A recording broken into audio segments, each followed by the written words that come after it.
नमस्कार मंडळी, तुम्ही पण शाकाहारी आहे का? शाकाहारी असून चव अशी तुम्ही सुद्धा चकितच व्हाल, म्हणून ही रेसिपी तुमच्यासाठी। कच्चा फणस घेतला, आता तो कापून घेऊया। कापत असताना हाताला सुरीला तेल घ्यायचं, म्हणजे जास्त ते चीक हाताला चिटकत नाही। सहजपणे धुतलं की निघून जाईल। फणस कट करून घेऊया, फणसावरची सगळी साल काढून घेऊया आणि फणसांचे बारीक बारीक तुकडे करून घेऊया।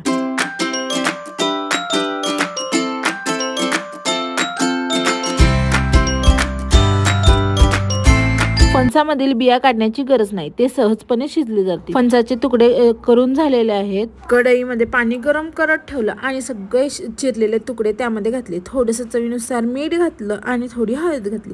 सगळं छान शिजवून देऊया। एक 5 ते 10 मिनिटांसाठी हे शिजवून देऊया।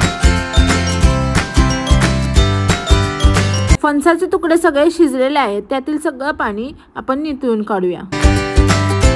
बाजारामध्ये कबाब मसाला भेटतो, ते सगळा मसाला त्यामध्ये घालून घेऊया आणि 1 चमचा लिंबाचा रस आणि 2 चमचे दही सगळं घालून 2 ते 3 मिनिटांसाठी मिक्स करून घेऊया।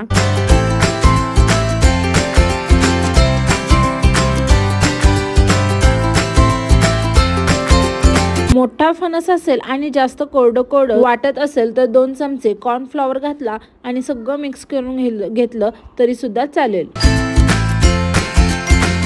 हे सगळं मिक्स करून झाल्यानंतर हे 20 ते 25 मिनिटांसाठी फ्रीजमध्ये ठेवूया। आता हे कबाब करण्यासाठी तयार आहे। कढईत तेल गरम करत ठेवले, एक करून आता हे सगळे आपण तेलामध्ये लो टू मीडियम फ्लेमवर तळून घेणार आहोत।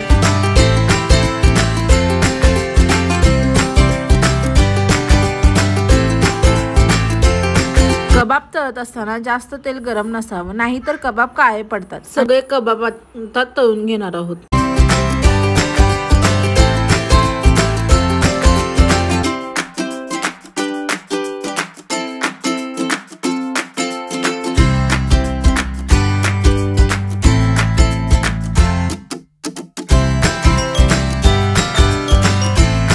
हे कबाब सेम चिकन 65 सारखे लागतात, दिसायला सुद्धा सेम तसेच ही दिसतात। पूर्ण घरात घमघमाट सुटलेला आहे।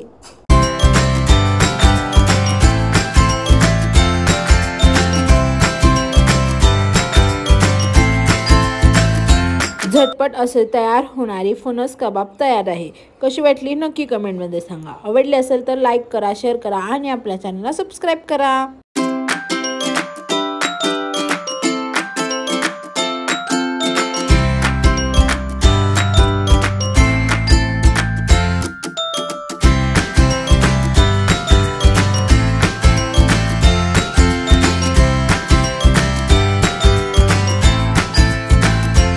परफेक्ट चिकन 65 आहे ना, व्हेजवाल्यांची सुद्धा सोय।